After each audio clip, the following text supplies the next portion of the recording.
en choisissant ce sujet, tu aimerais montrer aux gens qui est ce personnage pour pour qu'ils puissent prendre une décision de croire ou de ne pas croire. C'est l'objectif. L'objectif, ce n'est pas de dire aux gens s'ils doivent croire ou ne pas croire, parce que la foi relève d'un domaine personnel, mais il est quand même important de savoir en quoi on croit. Parce que moi, je peux croire en un mythe si je le souhaite, mais il faut que je sache que c'est un mythe. Le problème, c'est de penser qu'un mythe est une réalité ou une réalité est un mythe, c'est là que ça pose problème. Donc, à partir du moment où la personne a un certain nombre d'éléments pour se faire sa propre opinion, après, elle pourra décider de continuer à croire ou ne pas croire. Moi, le but, c'est d'apporter ces éléments de preuve et pour que chacun puisse savoir où il en est vraiment, parce que c'est une demande un peu de tout le monde. Ils cherchent à, parce qu'ils n'étaient pas là, hein. Personne n'a assisté à la transmission de la tablette des 10 commandements. On nous a dit que ça s'est passé comme ça, on n'était pas là. Donc, les chercheurs, les archéologues, tout le monde fait des recherches en quête de vérité pour savoir ce qui s'est passé. Et donc, le but, c'est de la présentation d'aujourd'hui, c'est qu'on puisse discuter de ces choses-là. La discussion ne devrait choquer personne parce qu'on se pose des questions. Tout le monde peut se poser des questions. Et après, la personne fera ce qu'elle souhaite vis-à-vis des réponses qu'elle aura obtenues. C'est comme les enfants, hein. Tous les enfants, quand ils naissent, la première chose qu'ils font, c'est qu'ils bombardent leurs parents de questions. Ah ben, nous, on va faire de même aujourd'hui. Merci beaucoup pour ces réponses. Alors, les amis, pour vous qui êtes sur YouTube, nous vous souhaitons encore une fois bienvenue. Nous avons avec nous aujourd'hui Franz Jusmé qui va nous présenter ce sujet, Moïse, un personnage mythique ou historique. Merci. Franz, vous avez l'antenne. Voilà, on va commencer. Donc, vous connaissez déjà le titre, hein, Moïse, un personnage mythique ou historique. Donc, c'est un personnage qui est très important pour beaucoup de personnes et aussi beaucoup de nos frères et sœurs sur le continent, qui sont pour la plupart chrétiens et pour une autre partie musulmans, et donc qui connaissent tous, hein, ce personnage-là. Donc, Moïse est donc un personnage très populaire pour la religion juive, la religion chrétienne et la religion musulmane. Et donc, on sait que l'islam est apparu après le christianisme, qui lui aussi est apparu après le judaïsme, et que ces religions-là donc sont basées sur la Torah et le Pentateuque, plus précisément, qui est censé, nous dit-on, avoir été écrit par Moïse lui-même. Donc, tout le monde connaît l'histoire de Moïse, hein, mais on va faire un petit résumé. Moïse est né de parents donc, hébreux, et sa mère l'avait déposé dans un panier. Et donc, je disais que le panier a été récupéré par une princesse, hein, de la famille royale. Et donc, Moïse a intégré la famille royale depuis son jeune âge. Et il a gardé une certaine sensibilité par rapport à ses racines juives, parce qu'il a défendu un de ses frères juifs au détriment de sa réputation auprès de la famille royale. Et à un moment donné, pour les délivrer, il s'est donc opposé au pharaon lui-même, et s'en est suivi un certain nombre de miracles pour montrer qu'il avait vraiment été envoyé par Dieu, et un certain nombre de plaies dont tout le monde se souvient, et ce qui a conduit à l'exode, hein, donc à la sortie d'Égypte. S'en est suivi 40 années dans le désert, 40 années au cours desquelles il va recevoir les 10 commandements, un certain nombre d'autres lois de la part de Dieu qui ont régi la vie du peuple juif jusqu'à nos jours, et dont une partie régissent la vie des chrétiens et des musulmans aussi jusqu'à nos jours. Donc, le point commun donc, entre la Bible, la Torah et le Coran, donc c'est ce personnage très populaire, donc, comme je le disais, qui est Moïse. Donc, on nous dit que Moïse a écrit le Pentateuque. Donc, dans notre recherche, la première chose qu'on commence à faire, c'est de vérifier donc ces allégations. Et on peut voir, on peut remarquer, par exemple, dans Lévitique 1, il est dit l'Éternel appela Moïse. En Exode 30, on lit l'Éternel parla à Moïse. En Deutéronome 1, on lit Moïse commença à expliquer cette loi. Quand on compare ça à d'autres auteurs de la Bible, on voit par exemple Paul dit en Galates 1:11, je vous déclare. En Jérémie 1:6, Jérémie dit, je réponds.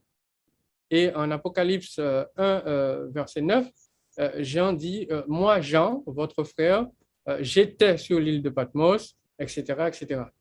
On constate que d'emblée, les autres auteurs de la Bible parlent d'eux à la première personne et que Moïse parlerait de lui à la troisième personne. Donc, on commence déjà à se poser la question, pourquoi est-ce qu'il parle de lui à la troisième personne? Quand je parle, je ne dis pas, Franz a dit à son camarade, est-ce qu'il pouvait lui apporter un verre d'eau? Je lui dis, apporte-moi un verre d'eau, tout simplement. Donc, ce sont des premiers signes qui permettent de se poser un certain nombre de questions. Bien sûr, cela ne signifie pas que Moïse n'a pas écrit ce livre-là, mais déjà, on peut se poser un certain nombre de questions en lisant ça. Qui a rapporté la mort de Moïse? Donc, après son périple, on peut lire la mort de Moïse dans Deutéronome 34.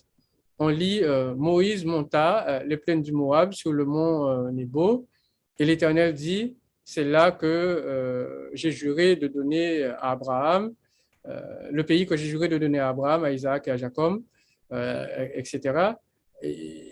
Et il nous explique que tu n'y entreras point, etc. Et l'Éternel l'enterra dans la vallée du pays de Moab, etc., etc. Donc, on constate que Moïse raconte lui-même sa mort et son enterrement. Donc, on peut en prendre acte. On va aussi consulter les autres écrivains pour savoir comment ces choses-là se passent.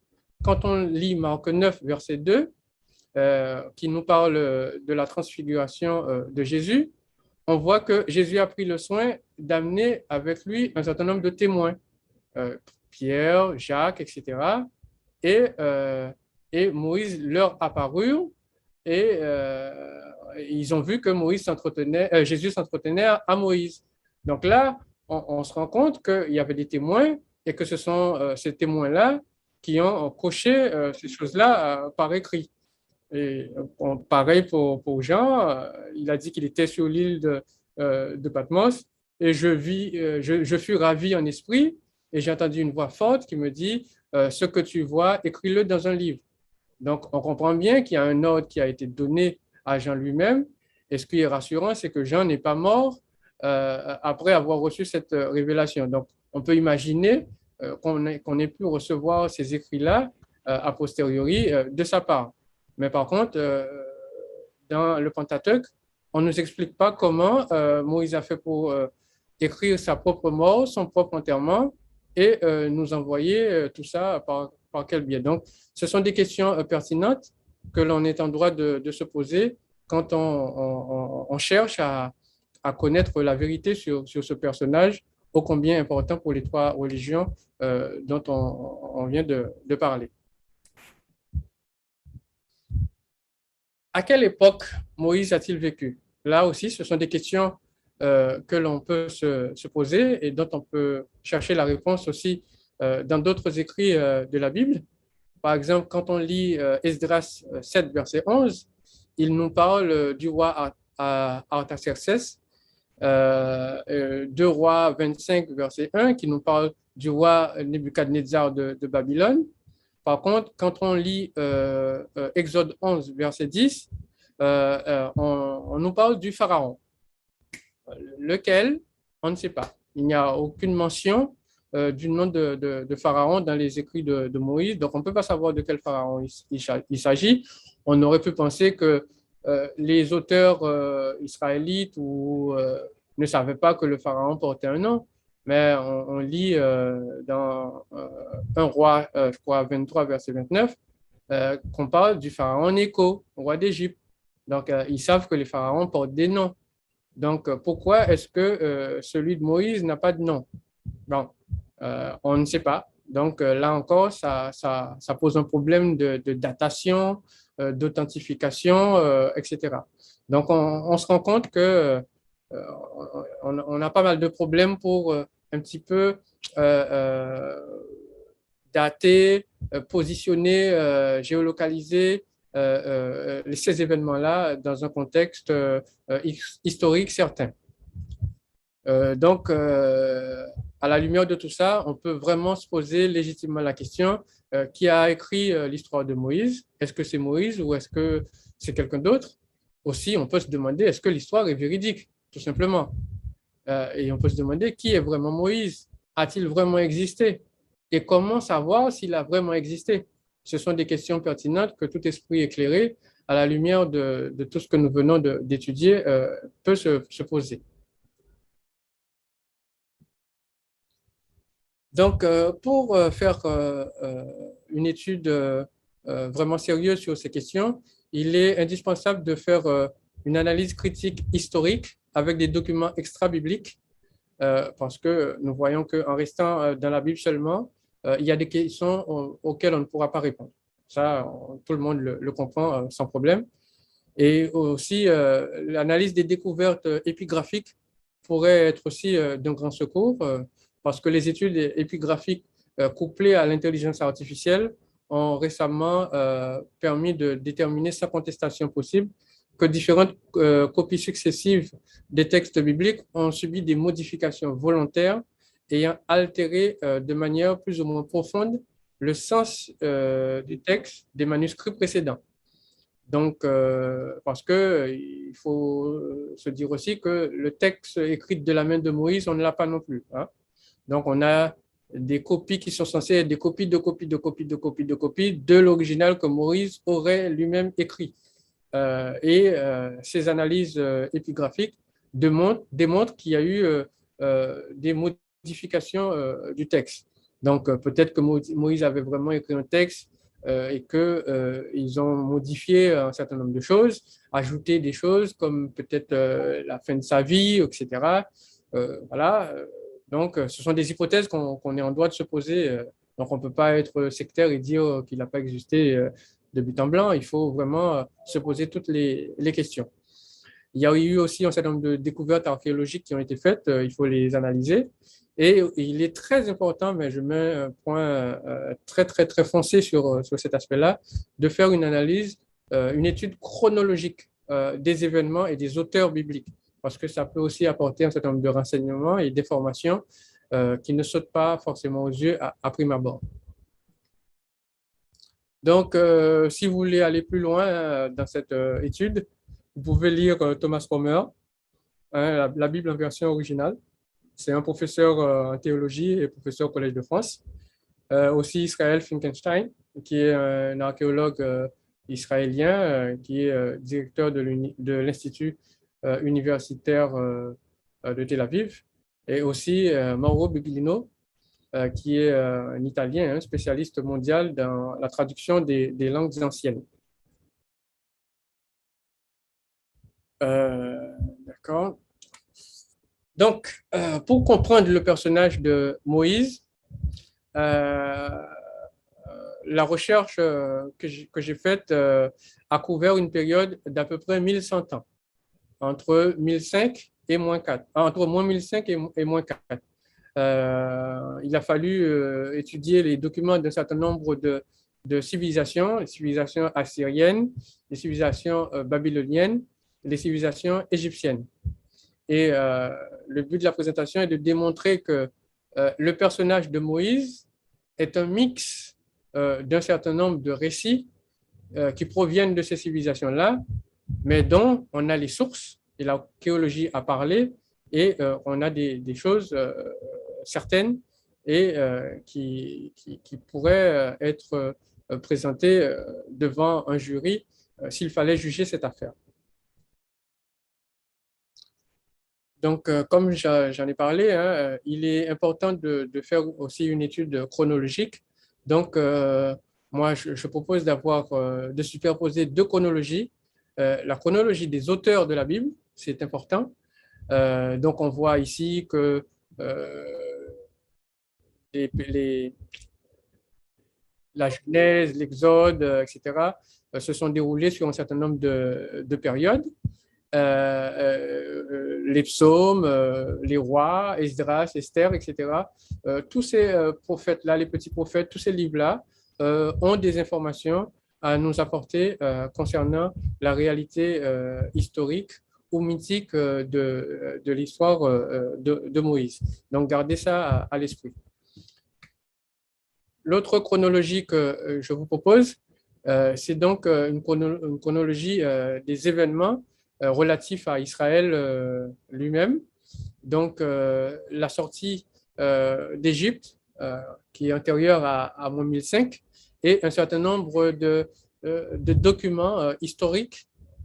Donc, on a des écrits comme la Mahat, qui se trouve dans le livre des morts, vulgairement appelé ainsi, hein, mais ce sont des documents. Hein, on a récupéré un certain nombre de sarcophages avec des momies qui ont été entreposées dans ces sarcophages-là il y a plus de 4000 ans. Et ces momies-là ont été retrouvées avec un certain nombre d'écrits, y compris les 42 commandements de la Mahat. Et on verra quel parallèle qui peut être fait entre les commandements de la Mahat et les 10 commandements de Moïse. Il faut aussi savoir qu'Israël a subi une domination assyrienne entre moins 734 et moins 705. Et on verra que les Assyriens ont un certain nombre de mythes, y compris les mythes d'Enki et Ninursag, qui rappellent l'histoire d'Adam et Ève et l'histoire de Sargon d'Akkad, qui, on verra, qui a de terribles ressemblances avec l'histoire de Moïse. Les Israélites aussi ont été exilés à Babylone, et entre moins 587 et moins 538. Et on verra qu'à Babylone, on trouve le Code d'Hammurabi, qui contient un certain nombre de lois que l'on trouve curieusement dans un certain nombre de lois de Moïse. Donc après, on fera des recherches d'antériorité pour savoir si ces peuples-là ont plagié l'histoire de Moïse ou si c'est le contraire. Et après le 5e siècle, Israël va subir un certain nombre de dominations comme celle des Perses, des Grecs et des Romains. Et c'est dans cette période-là que les manuscrits de la mer Morte vont être produits. Cette période correspond aussi à la période de la construction du judaïsme et de la naissance du christianisme et de l'islam. Donc après le 5e siècle avant notre ère.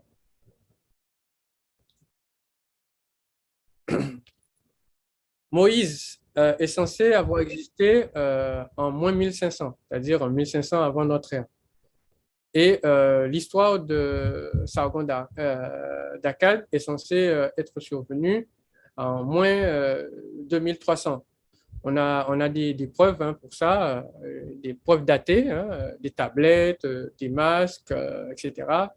Donc, je vous résume rapidement l'histoire de Sargon Ier d'Akkad. Hein. Il est né au bord du fleuve Euphrate.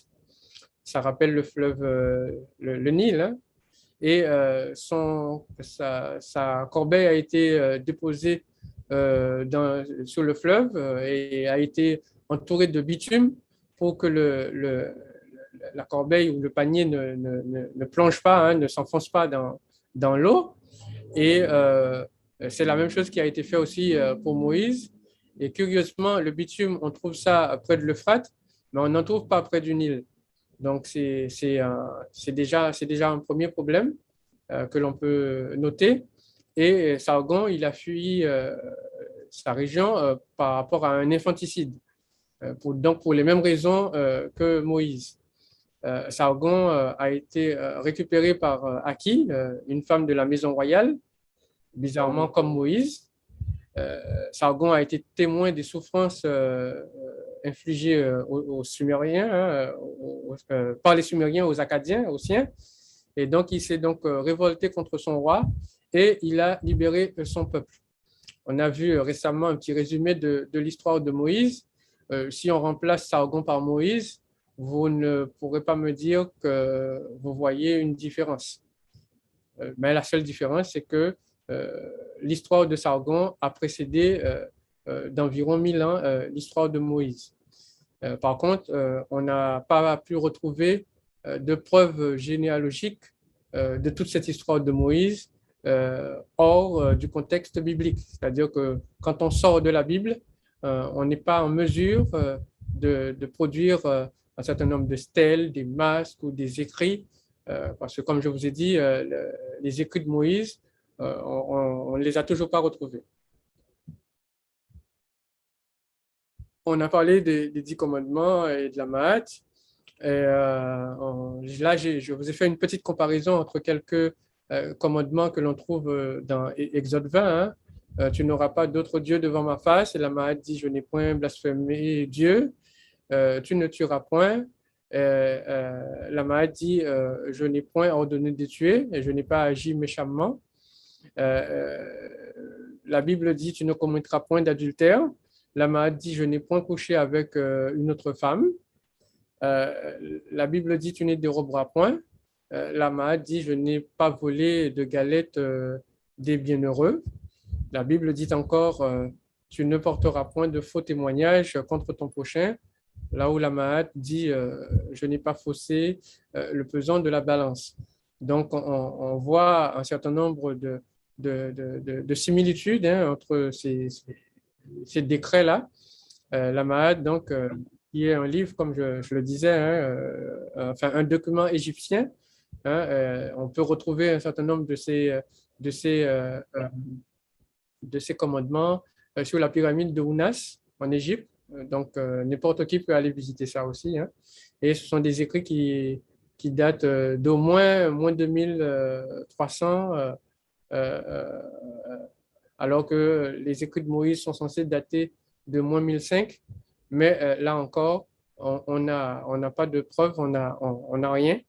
Et donc, c'est dommageable. Les miracles de Moïse. On sait que Moïse a fait un certain nombre de miracles. Il a transformé son bâton en serpent.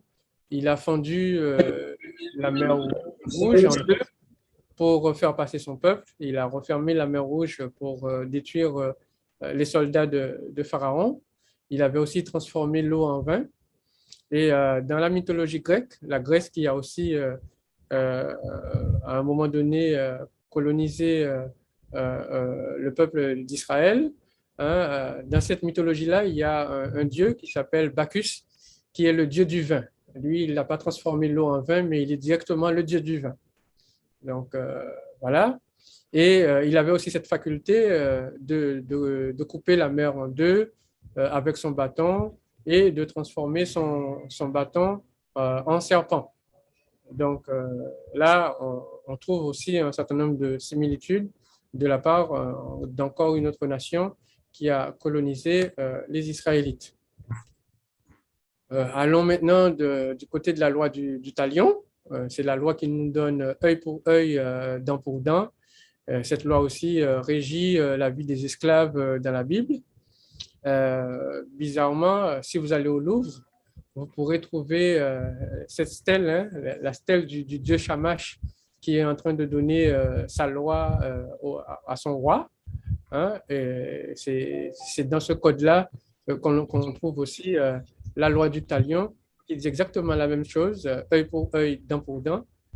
Donc, une datation a été faite qui date cette trouvaille à environ moins 1750, alors que pour Moïse, on a une datation estimée sans aucune preuve qui est de moins 1500. Et cette tablette des 10 commandements, on n'a toujours pas pu trouver un morceau, même un morceau de ce document. Bon, tout ça, c'est bien, mais quand disent les autres écrits, les écrits des prophètes, des petits prophètes, etc. Eh bien, curieusement, les petits prophètes ayant écrit avant l'exil à Babylone ne mentionnent pas Moïse. Si vous lisez Osée, Michée, Sophanie, etc., vous ne trouverez pas Moïse, des traces de Moïse dans ces livres-là. Et pire encore, il semble même que certains auteurs pré-exiliques ignoraient totalement les lois et les commandements de Moïse. Par exemple, on voit dans Exode 20, verset 4, tu ne feras point d'image taillée ni de représentation quelconque des choses qui sont en haut et qui sont en bas. On lit dans Psaume 17, verset 15, dès le réveil, je me rassasirai devant ton image. Et les experts disent qu'il y avait des images de Yahvé dans un certain nombre d'objets retrouvés qui pourraient être liés au temple. Donc voilà, ce qui est normalement formellement interdit. On lit dans 1 Roi 6 que Salomon a construit un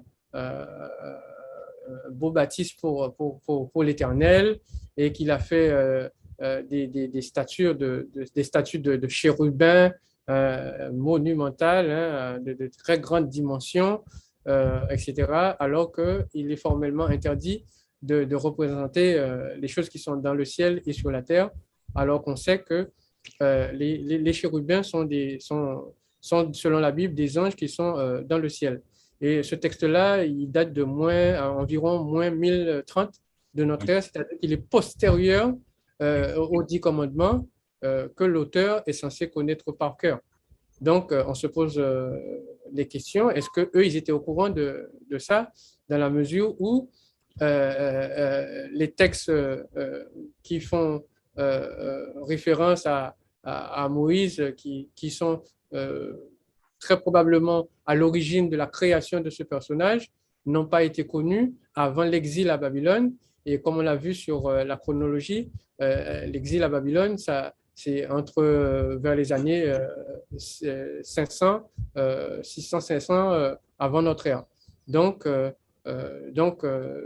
l'hypothèse la plus probable, c'est que comme ils n'étaient pas au courant de la création de ce personnage, donc ils se sont permis de faire un certain nombre de choses qui après vont être interdits, mais de manière antidatée.